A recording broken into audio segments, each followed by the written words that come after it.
Okay, so what if I told you that a simple, everyday IV drip, the kind you see in literally every hospital, might hold a secret power to help heal a heart after a massive heart attack?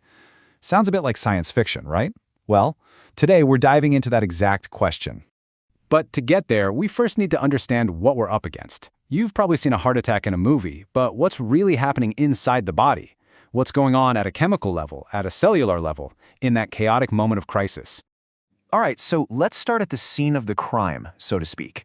The moments and hours right after a myocardial infarction, or MI. This isn't just one problem. It's the body being thrown into total, absolute chaos. Honestly, the best way to wrap your head around it is to picture a massive three-alarm fire raging inside the body. All the emergency systems are blaring, alarms are going off everywhere, and you've got multiple crises breaking out all at once, each one just feeding the flames of the others.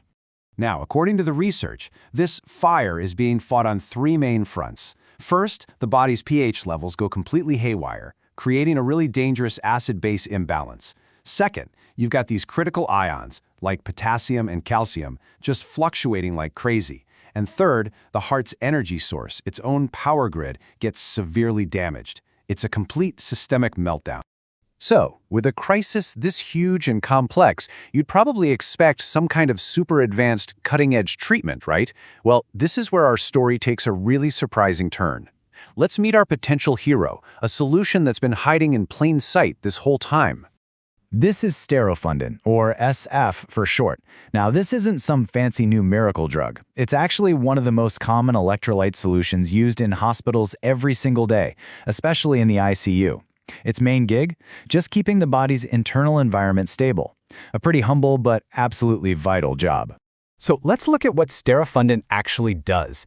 It helps balance the body's acid levels, check. It helps maintain that super important potassium and calcium ratio, check. And it helps stabilize energy metabolism. Do those functions sound familiar at all? And this right here is the moment where our little medical mystery starts to come together. We've got our problem, we've got our potential solution. Let's see just how well they line up. And boom, there it is. On the left, you see the three major crises that happen after a heart attack. And on the right, Sterofundin's core functions match up perfectly, like a key fitting into a lock. It addresses each crisis, one by one. It's almost too perfect. It really suggests we could start looking at these common hospital supplies as more than just support, but as actual active treatments. But come on, medicine is almost never this straightforward, is it? This perfect match on the surface just begs a deeper question. How? What's the actual mechanism here? What's happening at a microscopic level that lets this simple solution fight such a complicated battle? To find that answer, we've got to zoom in, way in, to the microscopic battlefield inside the heart tissue itself. Because down there, a devastating and self-perpetuating cycle of destruction is taking place. It all kicks off with cell death. The initial heart attack causes heart muscle cells to die. That's the first tragic but expected event in this whole process. But here's the thing. These cells don't just quietly disappear. As they die, they burst open, and they release a flood of toxic garbage into the surrounding area. And the main villain here are these things called reactive oxygen species, or ROS. They're basically these highly unstable molecules that just wreak havoc on everything they touch.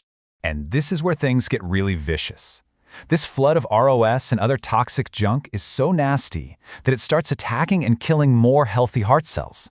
And that creates this awful feedback loop. A devastating domino effect, where cell death leads to more toxins, which leads to, you guessed it, even more cell death. So with a cycle like that, how does the body ever recover? Well, it turns out it has its own secret weapon, an internal emergency response team that's designed specifically to break this vicious cycle. This process is called autophagy, and you can think of it as the body's own dedicated 24/7 cleanup crew. Its entire job is to move through this disaster zone, identify all the damaged parts and toxic debris, and then clean it all up and recycle it, restoring order to the cells. So what's on this crew's to-do list? First, clearing out those dangerous ROS molecules we talked about. Next, getting rid of the dead cells before they can do any more harm. And finally, just generally maintaining what's called cellular homeostasis, or internal stability. This crew is the key to stopping that whole domino effect. And this brings us to the crucial point. We see that sterofundin helps stabilize the exact environment, that acid-base and metabolic balance, that this cleanup crew needs to work effectively. So that leads us to this incredible hypothesis. What if sterofundin isn't fighting the fire directly, but instead it's empowering the body's own firefighters? Could it be working by boosting autophagy? Now this idea, it's not just a cool theory, it's kicking off an entirely new line of scientific investigation, a quest to understand the hidden superpowers of a common medical tool. And this isn't just speculation. Get this, the scientists behind this research say it themselves. They are the very first to actually investigate this connection. So what you're hearing about is on the absolute cutting edge of this research, exploring a question that, until now, nobody really thought to ask. And that just leaves us with this final, really powerful thought. If a simple electrolyte solution could hold the key to boosting the body's own healing powers after a heart attack, it just makes you wonder, doesn't it? What other everyday medical tools, sitting on hospital shelves right now, might be holding similar, undiscovered, life-saving powers, just waiting for us to ask the right question?